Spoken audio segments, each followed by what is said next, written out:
Tommy Casatelli, and I was a fireman in Brooklyn on 9/11. Had about 6 years on the job at the time.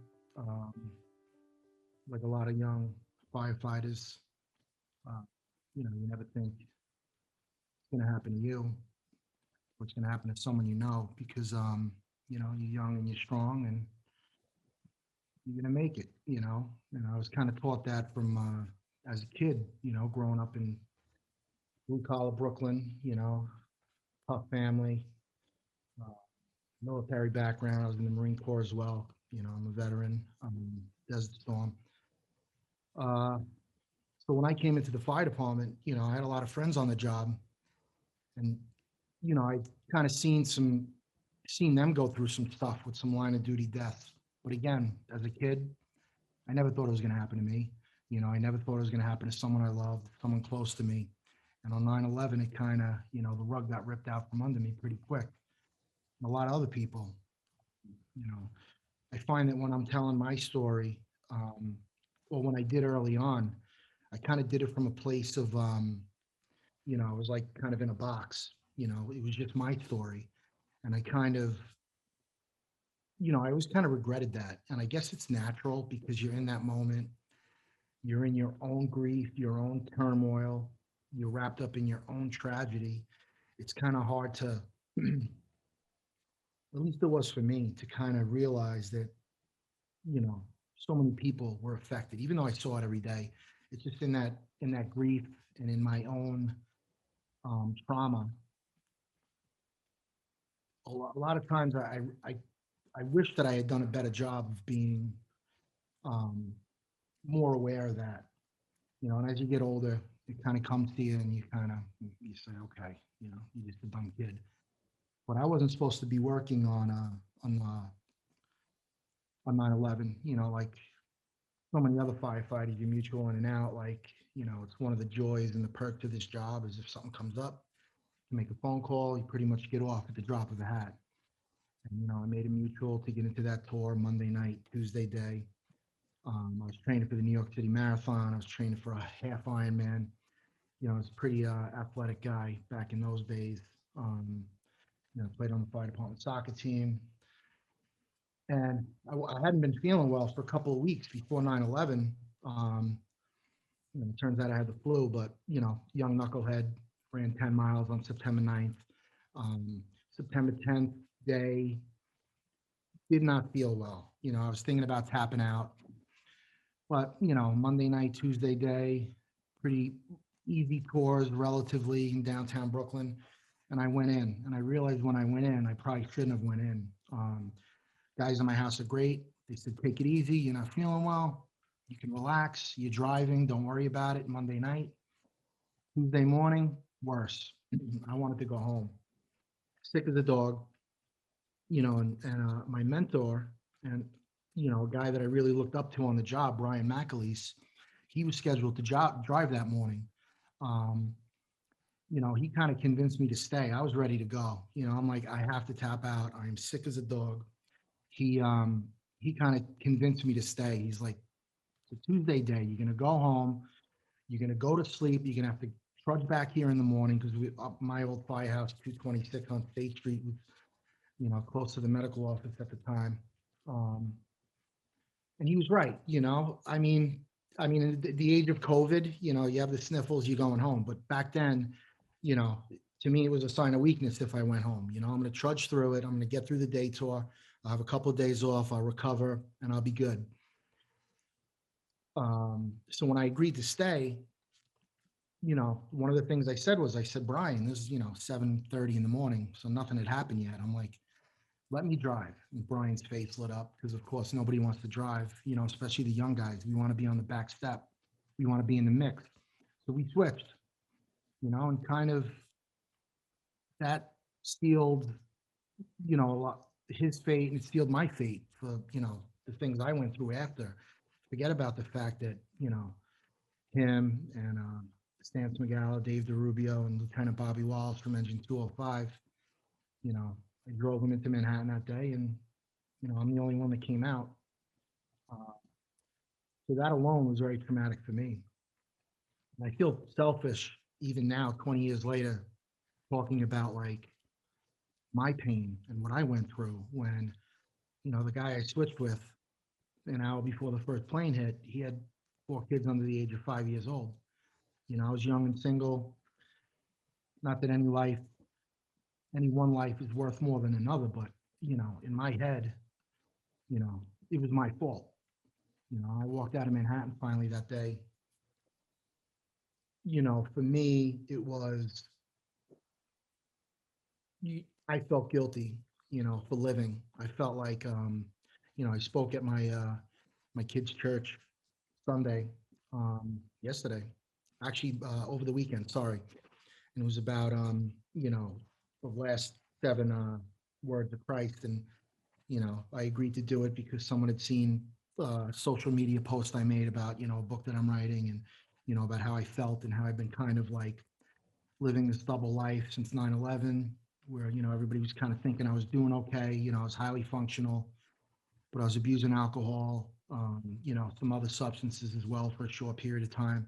And I was really doing that since the moment I walked out of Manhattan that day, because I felt like, God had forsaken me by not taking my life, by sparing me. And I know that sounds crazy, but, in my head, that's where I was at. I was supposed to die that day, not Brian. And somehow I knew, and, that's why I switched. I mean, it's crazy, but that's how I felt. And, that was like my task for that speaking engagement, was to talk about why God had forsaken me. And for me, it was because he spared me, and I lived a life probably for the first 15 years after 9/11, which a lot of people might think, wow, Tommy did great. He's a survivor. He ended up retiring from the job. I had severe PTSD, survivor's guilt. I had some physical injuries as well. Um, Opened up a successful business. I did pretty well in that. Opened up a few more. So on paper, it looked like I was doing okay. I got married. I had a couple of kids, joy in my life. The marriage didn't last because I was not me. I was not myself.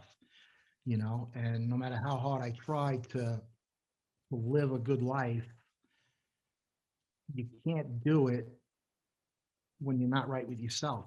And like, the guys in my firehouse kind of came and dragged me to the counseling unit, a few weeks after 9/11, because I was AWOL. I was gone. I couldn't go to that firehouse. I felt like the other shoe was going to drop. And it wasn't that I was afraid to do the job, because that was never a thing for me. Like, I was never afraid to run into a burning building, do any myriad of things that firemen do, and anything that I did as, when I was in the Marine Corps. Um, it's just like the waiting around and what I felt was like turning into a mausoleum. The firehouse for me was a reminder of what I want to say survived, but what I felt I had cheated, which was my death. And I stayed down there after, I survived the first collapse, stayed down there searching for my friends, survived the second collapse, stayed down there searching for my friends. And the whole time ready to die. I thought at any minute something was going to fall from the sky and take me out, and I was ready for that. And that's kind of it's a humbling, and it's also a very freeing thought process, because, I said I've been lucky my whole life. Good things have happened for me, you know, getting on that job, going to the Marines, surviving that, very short war compared to what these poor guys went through after 9/11. Um, I felt like, okay, it's my time. I'm ready. But when I finally, when my body broke down and my mind broke down, later on that afternoon, I was never the same. The kid I was going into Manhattan that day, I might as well have been buried under that rubble, because I was gone. You know, I did a lot of pretending in those, 15 plus years after, because I wanted everybody to know I was okay. Um, I'm gonna keep going. I never said I had PTSD. Everybody, no matter how badly I acted, I'd been a bartender for 100 years in Bay Ridge, Brooklyn, which is a tight knit community, a lot of bars and restaurants. It's the backbone of that neighborhood. Um, and I did very well. And I did very well pretending, rather, that I was okay. I was the guy. Somebody needed something, they went to Tommy. I organized the benefit. I was playing in a band at the time. We're going to play for free. We're going to raise money. I'm going to design a T-shirt, as an artist as well. I'm going to, organize or help organize a benefit for the Burn Center, and raise 50 grand. I'm going to do the same for Hurricane Sandy. And I did that for 15 years, where I kind of just pretended. And when I did act badly, I always got a free pass, and I kind of was saying, like, the goodwill I had built up, what they say, it takes a long time to build up a good reputation and a short time to kind of lose it. That didn't happen for me, because 9/11 became like a cloak for me. And it's like any bad behavior, whether it was late night in a bar, acting like a jerk, I became very violent. I'd always been a happy guy when I was drinking. I became very violent. Um, But I always got a free pass. It was always, it's Tommy. He's having a hard time. He's a 9/11 guy, the sole survivor, and I fed off it. I used it to kind of pretend to be who I thought I had to be, this tough Marine, this tough fireman, this tough Brooklyn kid.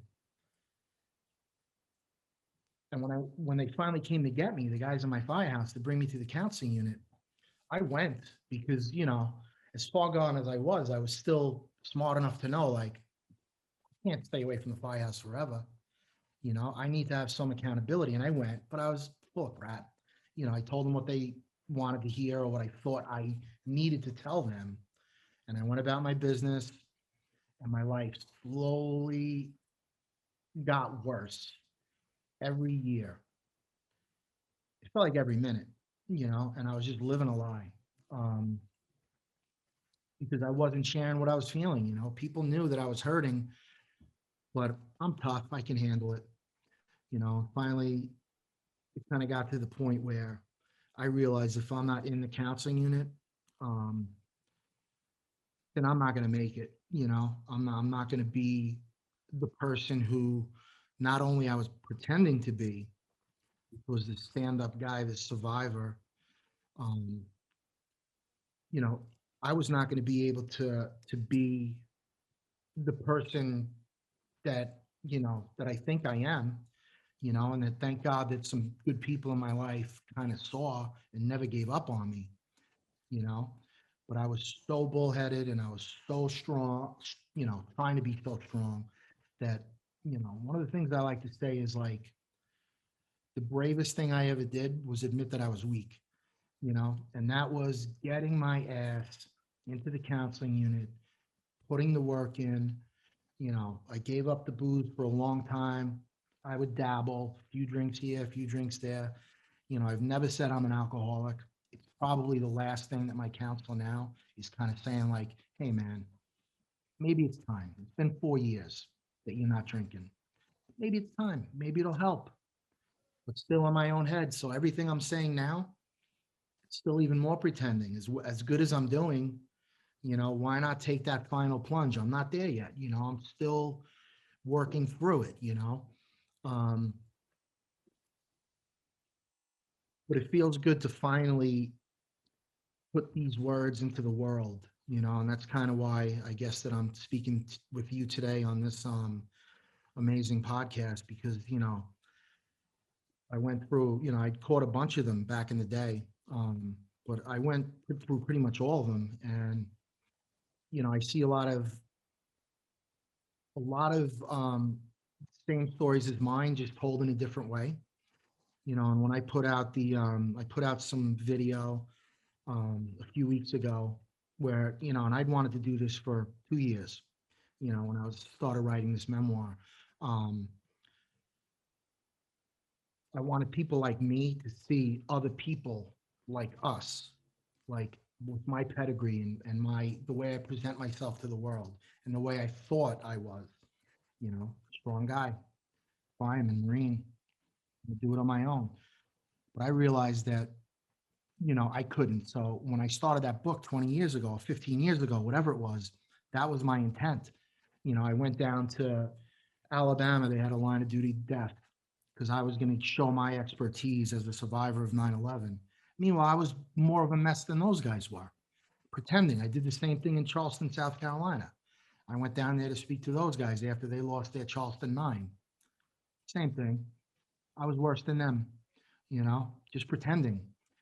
So when I did the video, 2 or 3 weeks ago and posted it to my social media, I did it as a way to kind of rip the veil back, kind of stop pretending, that that the book was something other than what it was, which was really a confession. It was a plea to other people like me who are still suffering. And whether it's 9/11 or if it's the war or if it's the loss of a child, I put that video out and I was shaking. My hands were shaking. And I did it in my car. My daughter was in basketball practice. It was a beautiful sunny day. And I said, I'm doing it. I put the video out and I was so nervous and I was shaking. I was like going to have a panic attack. And then I'm like, I can't even look at my phone because I don't want to even know what people are going to say, what people are going to think. And my phone started pinging one after another. Good for you, Tommy. I'm proud of you. But the one, and that was just, comments, beautiful, wonderful comments from amazing people that I knew, people that I didn't know. But the thing that really touched me and it makes me hopeful and it made me proud that I never gave up was private messages I got from people who look like me, court officers, cops, firemen, guys I had been in the Marine Corps with, who said, you're telling the story that I've been living for X amount of years, and I lost my wife, or I'm about to lose my wife, or I'm messing up with my husband, or my kids can't stand to be in the same room with me. I got to get off the sauce. I got to stop doing this. And it made me feel like, okay, I put myself out there. I'm putting my own worst behavior out to the world with this memoir. And by, saying that I had a problem that I have a problem with alcohol, um, you know, and that I have PTSD, and it's something that I hid for a long time. I was just messed up 9/11, but I'm okay. No, I have PTSD and it's a real thing. And then some really good people again in my life. Um, people kind of hooked me up with you, Shelly. They just want to help, and I'm to the point now where I feel like I don't have to put my pride first and say, I don't need help. But you know what? I do need help. And I want the word to get out there that sometimes the bravest thing you can do is admit that you're weak. And, maybe this wasn't a 9/11 story um, like the other ones that I've seen on this podcast, but this is my story. Tommy, was there a certain event or something that happened that finally made you go into counseling seriously? Did something specific happen? It really was a accumulation of many events. But when I was in a marriage and, it was not going well. And when I saw it was starting to affect my kids, I realized that, we needed to make a change and I didn't want to give up on it. And, you know, both my ex-wife and I were in a place that, it was better, I think, now that we both realized that we split. So at that moment, I got back in counseling because I knew enough and I was like not so far gone that I recognize that if I don't do this, that it's going to affect my children. And I wasn't putting my problems on them, so I went back to counseling, probably seriously about 6 years ago, and I put the work in, but I was still drinking, and I wasn't like a fall down drunk, and I wasn't like the guy in the bar that everybody says that guy has a problem. I was still a relatively fun guy having a good time, but I knew that I was not my best self when I was either drinking or if I was hungover or if I just even had that in my system. It was not for me. So I really cut back my booze intake and I went to counseling pretty steady and I slowly and surely got better. Got out of my marriage, um, got an apartment, felt great about myself. I started getting back into shape the way I'd been 20 years prior when I was training for the marathon, training for the Ironman, the half Ironman rather. I don't want to sound like I was going to be an Ironman because I wasn't, but I was going for the half Ironman. So I started healing and feeling great, and I met an amazing person. I met my girlfriend, Vicky, who kind of, she knew a lot of my background, but she knew mostly the good Tommy, you know, the good guy, the Bay Ridge bartender, the fireman, the Marine, the social media thing you see, great father. But the times when I would drink around her, there were times when I didn't handle a situation as well as I wanted to. As a 40 something year old guy, I'm 50 now, as a 40-year-old guy who wants to be the best he can be. So there was an incident, we went to see a show in Coney Island, and I drank too much. 99% of the people who saw me that night would think I was fine. Nobody would judge what I did. But in my head, it was not right. And I said, I don't want to lose this person. She believes I am. She sees me as who I think is still inside me. So I made a decision that night, the next morning when I woke up, I'm never going to drink again. Or at least I'm not going to drink today. That's what they say. And I haven't had a drink since, and to me, I, from that moment on, even in counseling, the very next time I saw my counselor from the counseling unit, I said, I am full of shit. I'm sorry if you have to bleep that out, but I am full of it because I'm not telling you the whole truth. I'm still presenting. And he just leaned back and he went, you know, and it was beautiful. He gave me that space to find out on my own without ever taking his foot off the gas pedal to push me to get there. So if anything, it was Coney Island, that little moment that 99% of people on this earth would have just said, not a big deal. But for me, it clicked. It wasn't me, and it was literally, it was all that other stuff snowballed into one, and it just worked in that moment. And that's where I am, and I'm still putting the work in. I'm still a work in progress. I speak to the families of, my friends who were lost that day. And I mean, I can't tell you that their support and their love for me is humbling. So let me get this straight. Not a single person except you, the driver, survived the people you took to 9/11.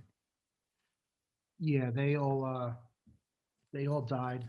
Um, the last, I saw them marching off, and even in that moment, with everything happening all around us, we turned out, and it was only the one plane. So between State Street and downtown Brooklyn and getting onto the Brooklyn Bridge, the second plane hit. We didn't know.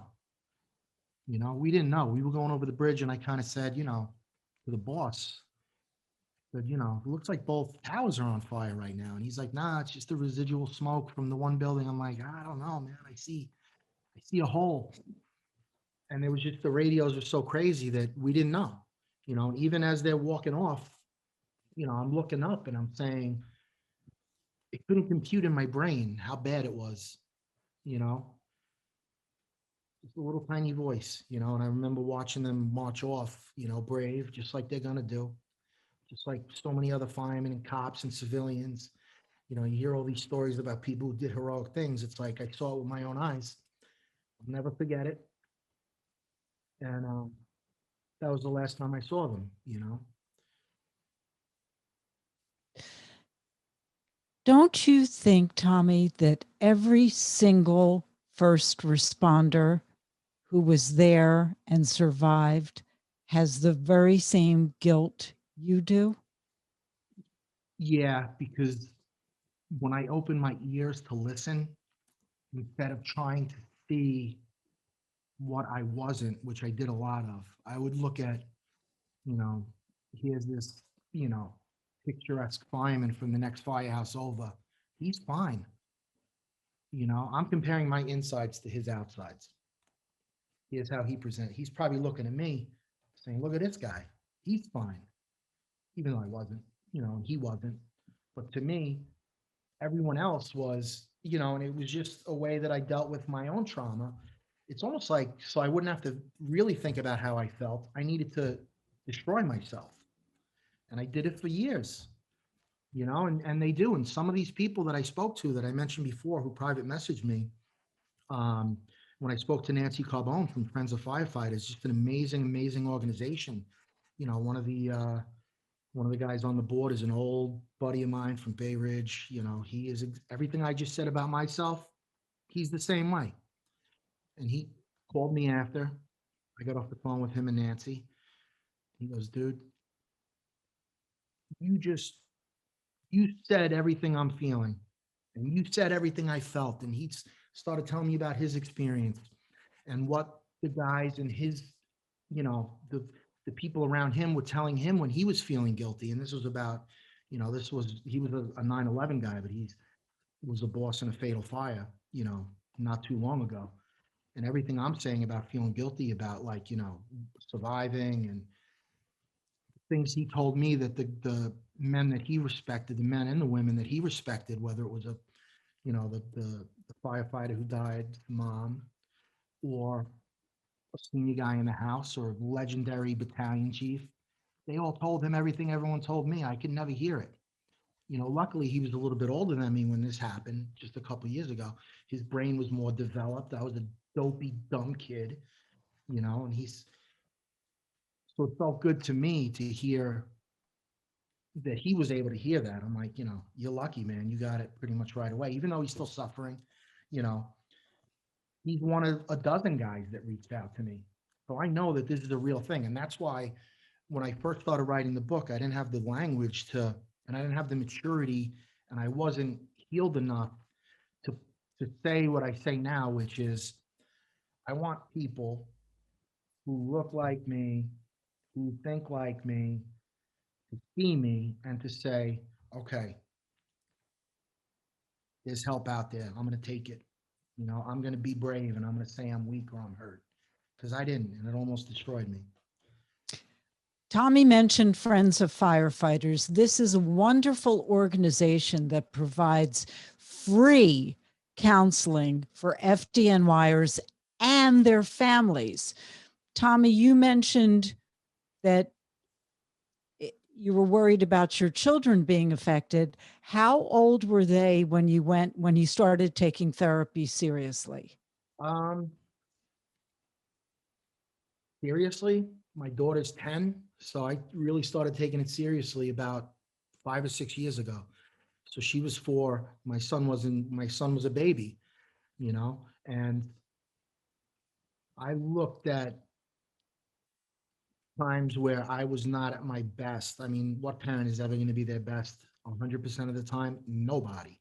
Um, but when I was starting to tip the scale too much one way because I was not my best self, because I was angry, depressed, um, having a panic attack that I didn't even have words to really describe what was happening to me, self-medicating, and even if I wasn't like technically hungover, I was hungover for a week because the depression from the alcohol is a depressant, and I already am depressed. It's like, no, a week later, I'm still feeling like garbage, and I can't take my kid to the park because I want to just crawl under my bed. No, that's when I started doing it. But I also want to stress that I didn't do it for my new girlfriend. I didn't do it for my kids. I had to do it for me because I wanted to be the best person I could be for them. So I'm selfish in that way because I wanted them. But without me making that decision, it doesn't work. And anybody in recovery will tell you the same thing that's really doing it. And, I feel hopeful. I feel every time I do something like this, I'm like, oh my God, people are going to look at this jerk, like, think self-important guy, like it's about him. Like, no, like, I want to do it and put myself out there because I've hid myself for so long that it feels like I'm a new person. It feels like everything I was pretending I was trying to be strong by showing that I'm weak is actually making me feel stronger and better than I felt in 20 years and maybe my whole life. I had asked about your children, and it was a blessing you went when you went. What some of the forgotten victims of 9/11 are the children of moms and dads who were lost that day, but also the children of moms and dads suffering from 9/11 illnesses since, Yeah. because they grew up, these children grew up with knowing nothing but 9/11 and knowing nothing but parents suffering PTSD, and then the children imitating that behavior. And the incidence of drug abuse, suicides, uh, mental health issues among these children who are now in their 20s and 30s is astounding. And again, I reiterate that you can get help.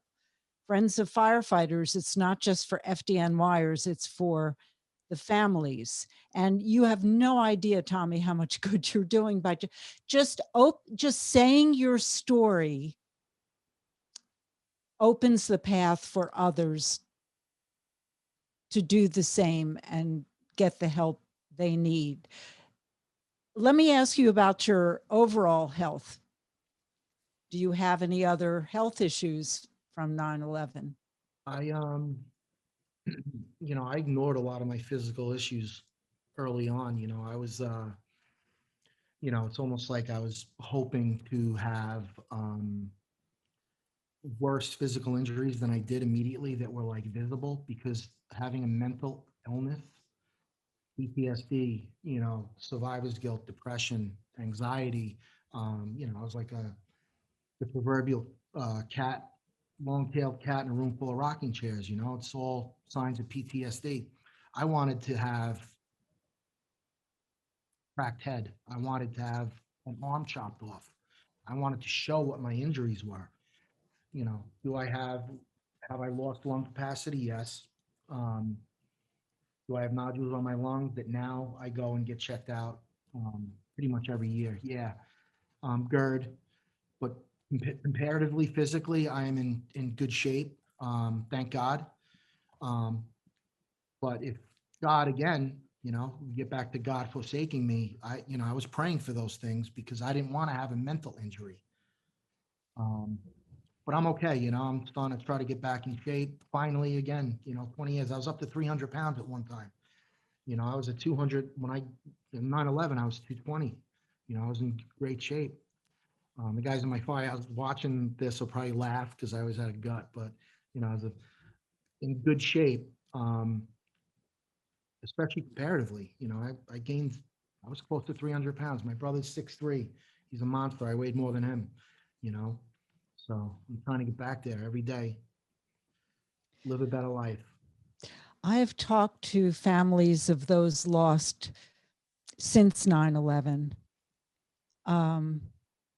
who had survivor's guilt. And the guilt was lifted when they were diagnosed with the terminal 9/11 illness. How horrific is that you guys not only have the guilt, but are looking over your shoulder all the time saying, okay, when's the cancer coming for me? Yeah, that was me. You know, every cough I was secretly praying would be cancer because I wanted it. I wanted to be able to, now this is my disguise, you know, this is my burden, you know, as I'm watching, guys around me get sick and die. Um, you talk about the kids, I'm watching kids suffer, children of the men lost from my company. Um, you know, the majority of them are doing good, but there was a suicide and there's, alcohol abuse at times in some of the families, but overall, everybody's really, for the most part, pretty well adjusted on the outside, but I know a lot of them are in therapy. So that's a great thing, and, I'm hoping that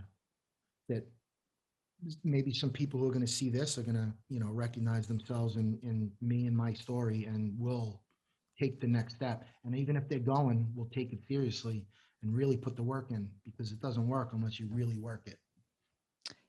Is your book, do you have a publisher? Is this book coming out?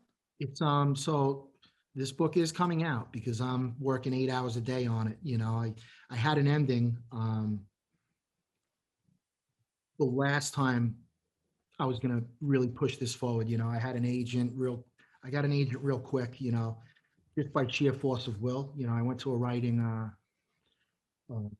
expo at the 92nd Street Y, and I'm standing there feeling like the guy who's there to fix the air conditioner or the plumbing, and amongst all these writers, and I got to talking to a guy, and he asked me my story. What are you doing here? I'm a fireman. We're just thinking about a memoir. Here's what I'm doing. Oh, that's really cool. Oh my God, hey, I'm gonna catch up with you after. It turned out he was the guy teaching the class, and he caught up to me after, and he became like my rabbi. He was there for me. He got me an agent, a big agent. But I think not having the book done, and I think it was like 2009. That coupled with the fact that I think I was starting to crack a little. People were starting to see like, yeah, maybe this guy's not, he doesn't have it all together. So the book never got sold on proposal, dabbled again. But once COVID hit, I got to work. And, I reached back out to that agent. He didn't, he wasn't down to take me back on. I said, I'm going to self-publish this book, but I had enough friends in the business that were like, you're not self-publishing this. You got to get me the manuscript by X amount of date, which is, I hear the clock ticking, and they're going to try to get it done through a really big house. They asked me not to say who, but we'll see if they buy it or not. I'm publishing it because I want this in the world, and I want to be able to have something tangible to hold to say, not only did I do it, but this is why I did it. When I speak, I spoke at the church.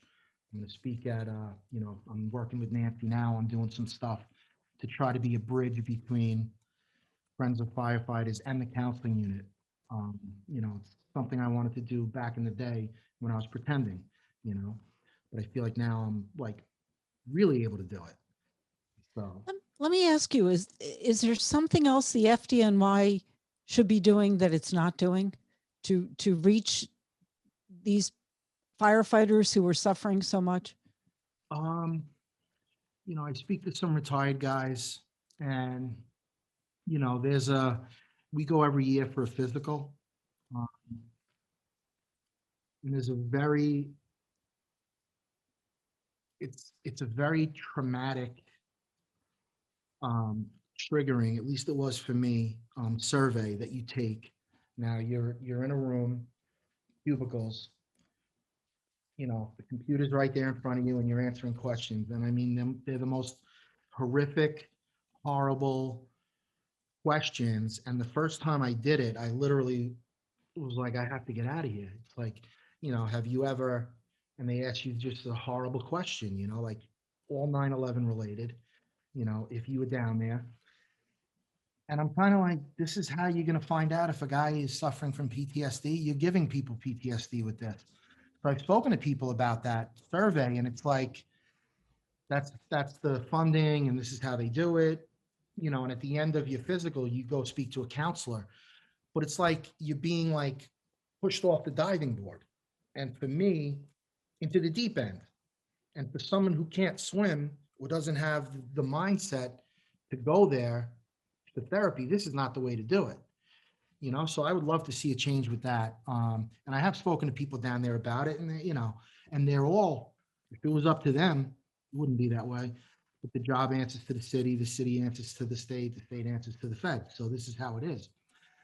You know, at least through friends of firefighters, I would love to see that leap of faith softened, and in a way that, like, for me, if I had seen more guys like me right after 9/11, I mean, I can't tell you how great people would. I mean, no one ever blamed me. No one ever judged me. Brian McAleese's brother, September 12th, I was in the firehouse and I knew he was going to come, or I knew somebody was coming. And his brother Jake, who was also a fireman in a house that lost everybody in their house too, he found me. And the first thing he said to me, and I felt like I murdered his brother, he grabbed me in a hug and he told me, "Tommy, I am glad you're alive."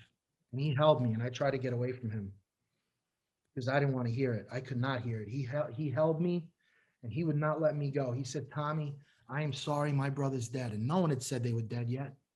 It was the second night. I'm thinking they're in a void somewhere, with a vending machine, and they broke it open and they're drinking water and eating payday candy bars and potato chips, and they're alive. He told me, "I'm sorry my brother's dead, but I'm glad you're alive." He knew people switch. He knew he was a fireman, and he would not let me go until I looked in his eyes. I couldn't hear him at that time, but he gave that gift to me. I couldn't hear it at the time. I see him now and I want to cry. Is there anything else you want to add, Tommy? Um, just if you're suffering, and even if you think it's not a big deal, the phone call's free. The counseling unit, um, they're badass. They've been through it. They got 20 years of experience now, and they know. I used to go, I'd pull my hoodie up and my hat down real low, and I was living in Brooklyn at the time, and I'd go to the Staten Island office because I didn't know anybody, and I would wait till no one was there, and I would sneak in. Now I mean, nobody's going now because of COVID, and that's actually another thing that's really good, Shelley, is you could do these things from the comfort of your home on Zoom. That's another softening, instead of having to go into the office. I was always scared I was going to see somebody I knew working light duty, and the first time I did, I wanted to crawl in a hole. It was awful. I would go to the counseling unit sessions, and then I'd go to the bar around the corner. It was crazy. So it's a different world. 20 years have passed. People are more knowledgeable as far as mental health and how important it is. I wish I had done something in 91 when I came home from the Marine Corps. That I was even worse then. As a kid, you're a kid, nothing could touch you. Um, so I would love to see a softer bridge between someone who thinks they may need to go to the counseling unit or any therapist, and what it takes to get them there. And maybe I could be what I needed back then to someone else. Well, I thank you. Thank you for what you do. And the guys, I know they appreciate you. No, it's thank you for what you do. It's been an honor, Tommy. Thank you.